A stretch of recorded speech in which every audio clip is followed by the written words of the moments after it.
Pozdravljeni na ta žalostni dan iz studia 136, to so vesti na vesti.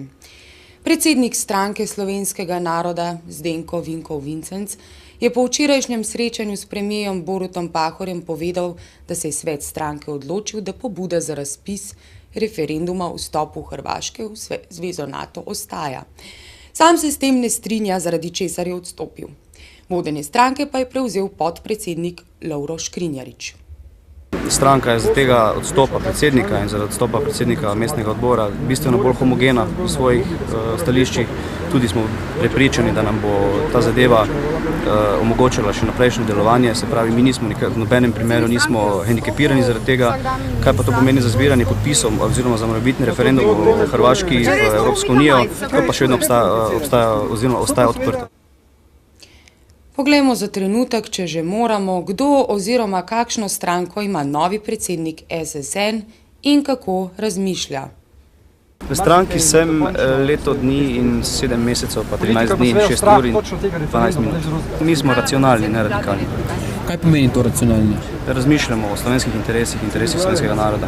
Podpredsednik Ladislav Troha, ki sicer funkcijo drugega moža v stranki, kot sam pravi, opravlja bolj volontersko kot proti plačilu, tudi ne vem, kdo bi mu v lajfu kaj plačal. Slovenska vojska. Ni čuden. Je tako utemeljil neomajno stališče stranke do referenduma. Se mi pravzaprav pomagamo politiki, ker blokiramo Hrvaško, se pravi ljudska volja blokira Hrvaško, da se bo politika lažje zmenila, ker to je pritisk, da se bojo hitreje zmenili, ker leta oni se pogovarjajo že 18 let, to je dejstvo. Minister za okolje in prostor Karel Erjavec je prepričan, da stranki SSN potrebnih 40 tisoč podpisov zaradi razgretih čustev ne bo težko zbrati.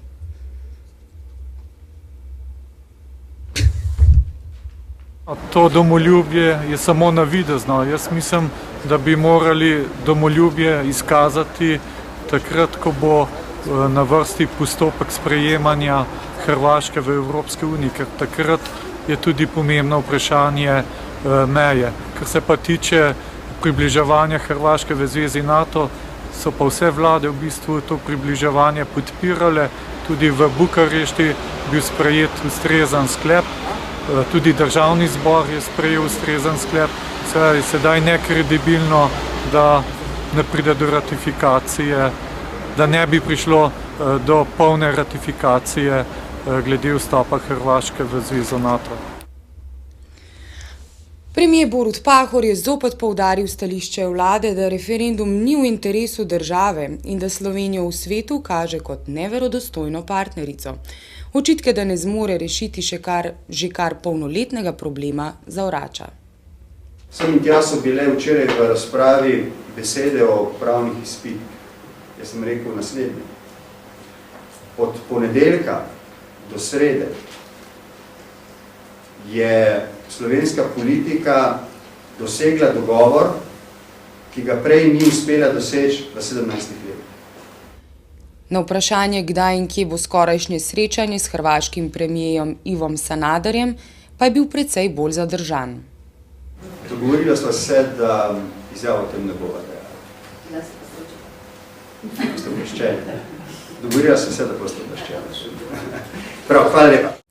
Medtem pa so se včeraj v vladnih prostorih nadaljevala tudi pogajanja za uskladitev višine plač javnih uslužbencev, regresa ter vprašanja delovne uspešnosti. Osnovne točke dogovora nam je predstavil glavni tajnik sindikata SVIZ Branimir Štrukelj. Dogovor pač zajema preložitve uskladitev posameznih dvigov plač, to se pravi tiste, ki so še ostale, vprašanje regresa in pa vprašanje delovne uspešnosti. Hkrati pa neko zavezo vlade, da bo odprla pogajanja o plačnem sistemu na zakonu in kolektivni pogodbi, kar na nek način pomeni priznanje, da plačni sistem ni dober. Še en kratek kviz. Ste optimist? Ne, sem realist. To pomeni kaj? Da sta obe možnosti odprti, torej da pride do podpisa in da ne pride do podpisa. O Lafargevem ministru Karlu Erjavcu komentar dneva Boštjan Pihler.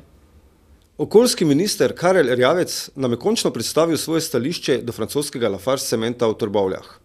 Pred 2 mesecema smo ga namreč zaprosili, da nam omogoči vpogled v inšpekcijski spis, saj smo prepričani, da inšpektorji v primeru Lafargea niso opravljali svojega dela. Prosili smo ga tudi, da nam pomaga pridobiti okoljske podatke, ki bi jih sicer Agencija za okolje lahko pridobila od Lafargea in jih posredovala javnosti, pa tega noče storiti. Naše pomislike smo mu bili pripravljeni tudi dodatno pojasniti, saj smo bili prepričani, da je glede Lafargea podvržen dezinformacijam, predvsem strani sekretarja Mateja Gasperiča. Apropo, po 5-letnem razgaljanju zasavske krivice smo prepričani, da je ravno sekretar Gasperič glavni operativec, ki na okoljskem ministrstvu stvari ureja v korist Lafargea.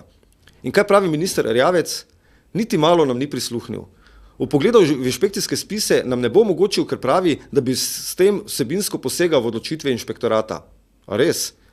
Dal nam je tudi vedeti, da nam ne bo pomagal priti do podrobnejših podatkov o Lafargeovih emisijah. Podučil nas je, da nihče v Sloveniji nima pravne podlage, da bi lahko ugotavljal število in trajanje izpadov filtrov v Lafarge cementu. Še več, zatrdil nam je, da pri izpadih filtrov v Lafargeu ne gre za tako posebno vrsto obratovanja, da bi bilo takrat potrebno meriti emisije.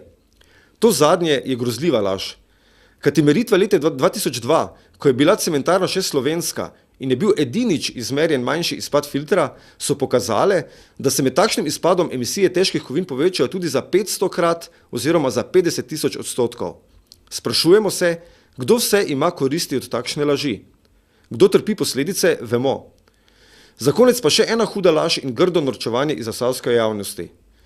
Javnost že 4 leta zaman čaka na podatke o kakovosti zraka v zaselku Zelena trava. To je tisti nesrečni zaselek, ki leži neposredno nad Lafarge cementom. Minister Erjavec nam je hladno sporočil, da smo podatke že dobili. Seveda jih nismo in on to dobro ve. Lastnik podatkov je Lafarge in njegovi predstavniki so še pred kratkim jasno povedali, da teh podatkov javnosti nikdar ne bodo dali. Saj bi potem zagotovo kdo Lafarge tožil. Skrajno neokusno, gospod minister. Agonija Zasavja ni hec in Zasavje ne sme biti poligon za vaše intrige. V Zasavju ljudje, tudi otroci, zares prekomerno obolevajo in prehitro umirajo. Vprašajte strokovnjake. Na drugi strani pa gre za prestiž. Za Lafarge je problem to, da njihova trbovljska cementarna z 200 zaposlenimi letno ustvari le 10 milijonov evrov čistega dobička in tako zaostaja za ostalimi Lafargevimi podjetji. Slovenija, Slovenija, Slovenija. Kulturac. Sinoči so v galeriji Škuc otvorili razstavo televizijskih videoumetniških stvaritev nastalih na Slovenskem v 80 letih. Ogledate si jo lahko do 13. marca. Zdaj imamo na nacionalki televiziji že brez kakršnega koli kontekstualnega razloga, nam že 2 leti predvajajo stare televizijske dnevnike v času, ki bi ga po mojem mnenju boljše izkoristili recimo s predvajanjem teh oddaj, ki jih mi predvajamo na tej razstavi. To so oddaje, ki nam več povejo o tem času, od suhoparnih političnih poročil. To so oddaje, ki se ne omejujejo na avtorsko videoprodukcijo, temveč jo umeščajo v širši medijski kontekst in družbeni prostor tistega časa, ki je bil vse samo statičen.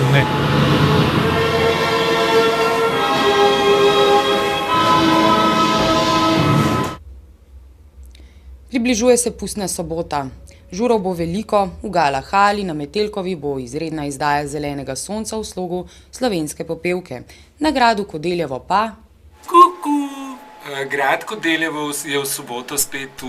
Vabljeni na pustno rajanje s KDP kolektivom na funky, flancate in krofe.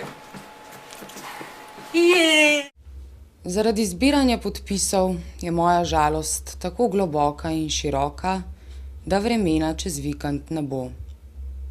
Iz ljubljanskega studia 136, to so bile vesti na vesti. Nasvidenje. Olej, Katja, no! Daj nekaj, kar nekaj.